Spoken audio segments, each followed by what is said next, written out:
आज हम चर्चा करेंगे बालकों के प्रति हिंसा के बारे में।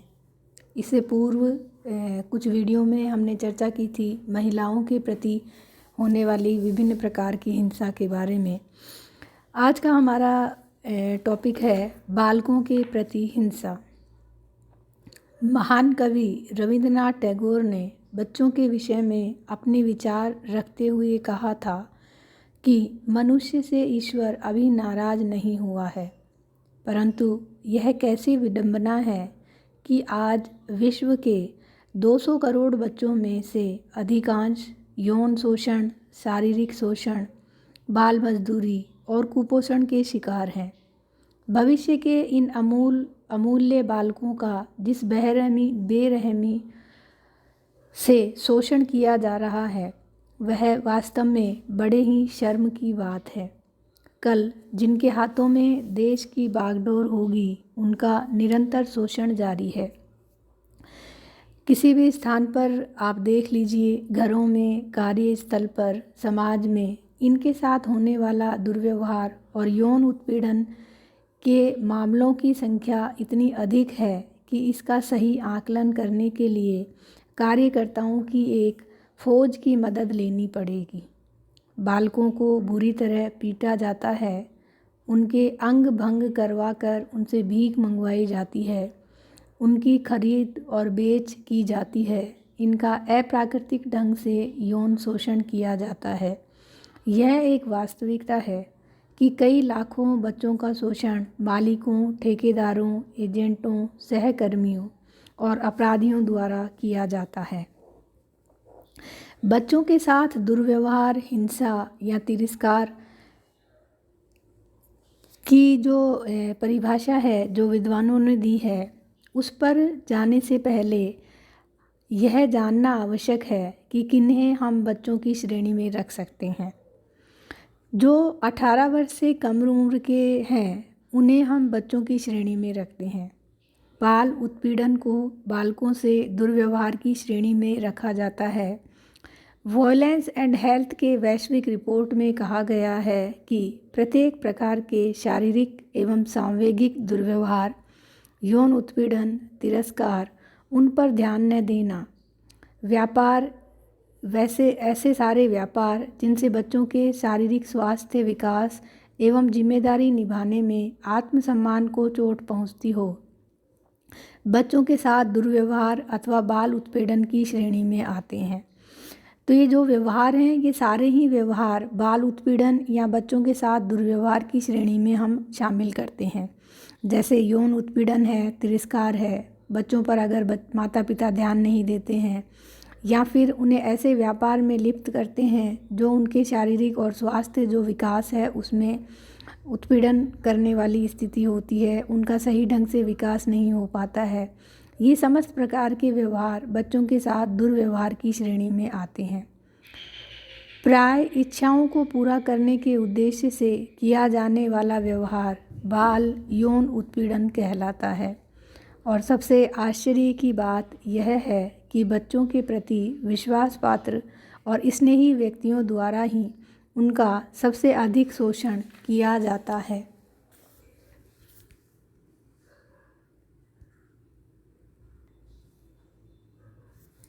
भारत में बच्चों के उत्पीड़न से संबंधित इन समस्याओं में समाज एवं सरकार की रुचि कम होने के कारण संबंधित आंकड़ों का संकलन नहीं किया जाता।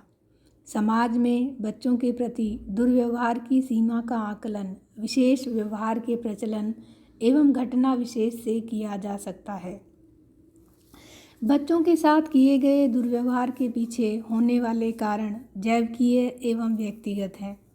व्यक्तिगत तत्वों में सेक्स, उम्र, अपरिपक्वता होती है जिसके कारण बच्चे उत्पीड़ित होते हैं एवं उत्पीड़न करने वालों की आदतों के पीछे उनकी पारिवारिक पृष्ठभूमि जिम्मेदार होती है। बच्चों के प्रति हिंसा एक सामान्य बात है। वैसे प्रत्येक समाज में हिंसक तरीके अलग अलग विभिन्न उम्र एवं सेक्स के साथ अपनाए जाते हैं। संपूर्ण विश्व में पति पत्नी के बीच होने वाली हिंसा भी बच्चों के व्यवहार को प्रभावित करती है। बच्चों के प्रति हिंसा के भारत में अनेक रूप हमें देखने को मिलते हैं। उनसे बाल श्रम कराया जाता है, उनको पीटा जाता है, उनका यौन शोषण किया जाता है। यौन शोषित बच्चों पर पड़ने वाले मनोवैज्ञानिक प्रभाव बड़े घातक होते हैं। जब बच्चे देखते हैं कि उनके लिए समाज में कोई सुरक्षित जगह नहीं है, तो वे विभिन्न आपराधिक गतिविधियों तथा वेश्यावृत्ति की ओर उन्मुख होने लगते हैं। बाल वेश्यावृत्ति, सेक्स टूरिज्म, अश्लील चित्रण आदि यौन शोषण के अंतर्गत आते हैं। किसी भी प्रकार के आर्थिक लाभ के लिए बच्चों के द्वारा ऐसा कुकृत्य करना या कराना दोनों ही अपराध है। यौन उत्पीड़ित बच्चे बहुत कम मित्र बनाते हैं। उनमें आपसी विश्वास, संबंधों में संतुष्टि की कमी, अत्यधिक अकेलापन तथा आपसी व्यवहारों के प्रति काफ़ी संवेदनशीलता देखी जाती है। भारत में विशेषकर ग्रामीण प्रदेशों में बच्चों के लिए स्वास्थ्य एवं शिक्षा की कमी है। कुछ लोगों का मानना है कि धनी एवं विकसित देशों में बच्चों के अधिकार नहीं कुचले जाते, जबकि वास्तविकता यही है कि सभी देशों में बच्चे हिंसा, बेरोजगारी, आवास से वंचित, गरीबी आदि समस्याओं के शिकार हैं, जिनका प्रभाव उनकी जिंदगी पर पड़ता है। अब हम चर्चा करते हैं बाल श्रम के बारे में। बालकों से मजदूरी करवाना भी उनके प्रति हिंसा का ही एक रूप है। बाल श्रम एक ऐसी जटिल समस्या है जिसका कोई भी आसान सा समाधान नहीं है। बाल मजदूरी के पीछे सबसे बड़ा कारण परिवार का गरीब होना है। घर की कमज़ोर आर्थिक स्थिति बच्चों को घर में, स्कूल में, गांव और शहर से दूर काम की तलाश में भटकने के लिए बाध्य करती हैं। एक सर्वे के अनुसार भारत में लगभग 1,26,00,000 बच्चे पूर्णतः श्रमिक का जीवन यापन कर रहे हैं। जहां गरीबी बाल श्रम का एक महत्वपूर्ण कारण है, वहीं इसके लिए और भी कई कारण उत्तरदायी हैं। आर्थिक और राजनीतिक अस्थिरता, भेदभाव, आपराधिक शोषण बाल श्रम के महत्वपूर्ण कारण हैं। अपर्याप्त सामाजिक संरक्षण के कारण बच्चे घर के सुरक्षित माहौल में काम करने के बजाय घर से बाहर कठोर शोषण वाले माहौल में कार्य करने को मजबूर होते हैं। निरक्षरता, स्कूलों की कमी और जल्दी पैसा कमाना तथा उपभोक्ता वस्तुएं जुटाने की होड़ भी इसका एक प्रमुख कारण है। बच्चों से भारत में कई जोखिम भरे कार्य भी करवाए जाते हैं, जिनसे उनके स्वास्थ्य पर बहुत बुरा प्रभाव पड़ता है। शीशे, चूड़ी, कांच का काम बच्चों से करवाया जाता है। कारखानों की आबो हवा में काफ़ी मात्रा में शीशा घुला होता है, जिसका सीधा असर बच्चों के स्वास्थ्य पर पड़ता है। कई स्थानों पर माचिस पटाखा उद्योग में भी बच्चों से कार्य करवाया जाता है, जिससे उनकी जान जोखिम में रहती है। बच्चे कई जगह बंधुआ मजदूर के रूप में कार्य करते हैं, क्योंकि उन्हें माँ बाप का कर्ज चुकाना होता है। उन्हें लंबे समय तक अक्सर जोखिम भरे हालात सहने को मजबूर किया जाता है। विकासशील देशों में 15 करोड़ बच्चे आज भी कुपोषित या कुपोषण वाली स्थिति में अपना जीवन व्यतीत कर रहे हैं।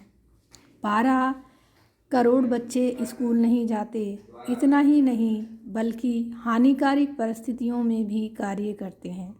बाल श्रम का एक महत्वपूर्ण कारण बच्चों के स्वयं के माँ बाप भी हैं। कोई भी माँ बाप सहजता से तैयार नहीं होते कि उनके बच्चों को काम से हटाकर स्कूल और शिक्षा की मैराथन दौड़ में हाँक दिया जाए। उनके जीवन मूल्य और मान्यताएं पैसा कमाना हो चुका होता है। उनके अपने तर्क होते हैं, जिनके आगे एक पढ़ा लिखा व्यक्ति हार जाता है। लाख समझाएं कि पढ़ने से बच्चों का जीवन सुधरेगा, मगर वो इस बात को स्वीकार नहीं कर पाते, क्योंकि उनके सामने जीवन की अन्य आर्थिक चुनौतियां अहम होती हैं।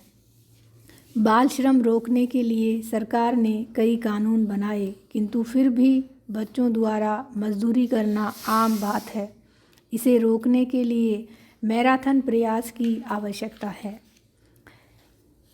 संविधान में बच्चों को संरक्षण के लिए जो विभिन्न उल्लेख हैं उसके बारे में अगर हम बात करें तो भारतीय संविधान में राज्य के निर्देशक सिद्धांतों में बच्चों की सुरक्षा हेतु अनुच्छेद 39(2) में कहा गया है कि राज्यों का यह कर्तव्य है कि वे बच्चों को उनकी उम्र के मुताबिक कार्यों में ही संलग्न करें और उनके शोषण पर रोक लगाएं।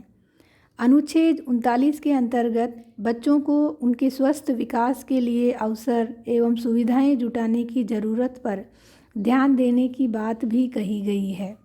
यद्यपि बच्चों के उत्पीड़न को रोकने के लिए संविधान में किसी खास कानून का प्रावधान नहीं है, किंतु भारतीय दंड संहिता की धारा 375, 76, 354, 377 आदि में बच्चों के शोषण को रोकने के अधिकार दिए गए हैं।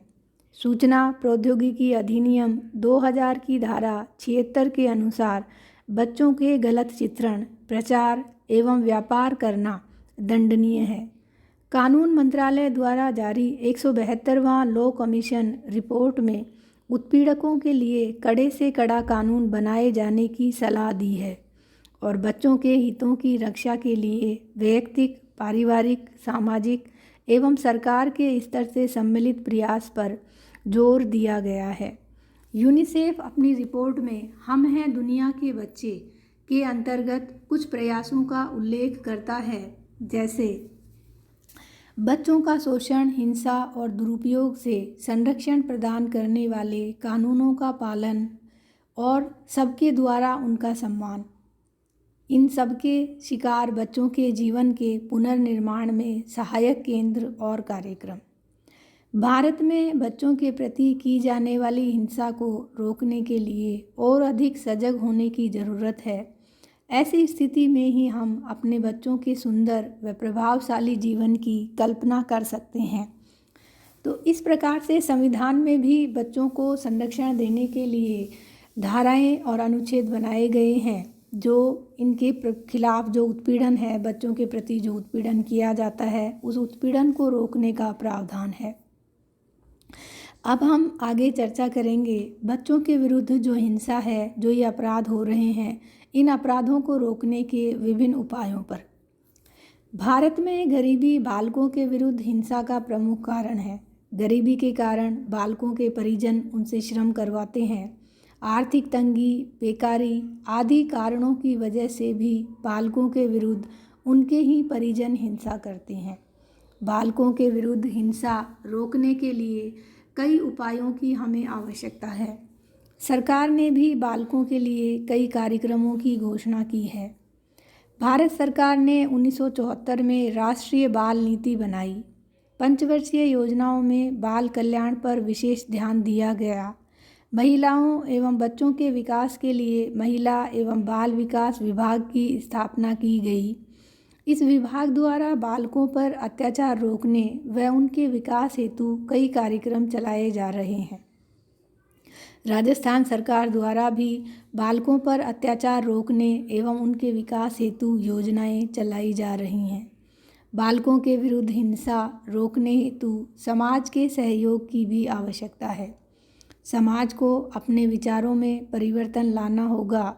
लड़के लड़कियों को समान समझना होगा। भ्रूण हत्या बंद करनी होगी। बाल श्रम बंद कराने हेतु भी समाज को आगे आना होगा। जिन कारखानों में बाल श्रम कराया जाता है उनके माल का बहिष्कार करना होगा।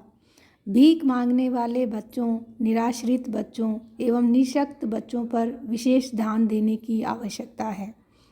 उनके विकास व सुरक्षा देने हेतु प्रयास करना होगा। सरकार द्वारा बालकों पर अत्याचार रोकने हेतु कई उपाय करने होंगे। सरकार द्वारा बालकों पर जो अत्याचार किए जाते हैं उसको रोकने के कई उपाय किए गए हैं।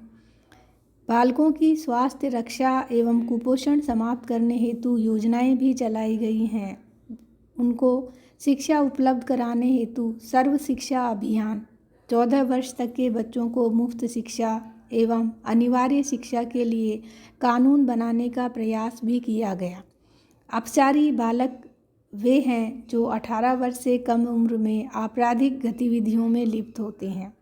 इस तरह के बालकों के लिए पुनर्वास हेतु सरकार ने विशेष किशोर गृह तथा संप्रेषण गृहों की स्थापना की है, जिनमें 18 वर्ष से कम उम्र के उन बालकों को रखा जाता है जो निराश्रित हैं, अनाथ हैं, अपचारी हैं एवं बेसहारा होते हैं। इन गृहों में बालकों को मुफ्त भोजन व शिक्षा उपलब्ध कराई जाती है। इसी प्रकार से विकलांग और मानसिक विमंदित बालकों के लिए भी सरकार द्वारा प्रयास किए गए हैं। उनके लिए सरकार की नई नीति में निराश्रित बालकों का विशेष ध्यान रखा गया है।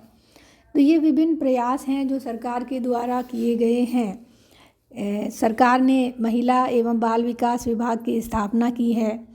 जो अपराध में लिप्त बच्चे होते हैं उनके पुनर्वास के लिए किशोर गृह एवं संप्रेषण गृहों की भी स्थापना की गई है। सर्व शिक्षा अभियान के तहत 14 वर्ष तक के बच्चों को मुफ्त शिक्षा और अनिवार्य शिक्षा का कानून भी बनाया गया है। तो ये विशेष प्रयास हैं जो बालकों के प्रति या बच्चों के विरुद्ध जो हिंसा होती है उस हिंसा को रोकने में कारगर साबित होंगे। आज के लिए बस इतना ही। धन्यवाद।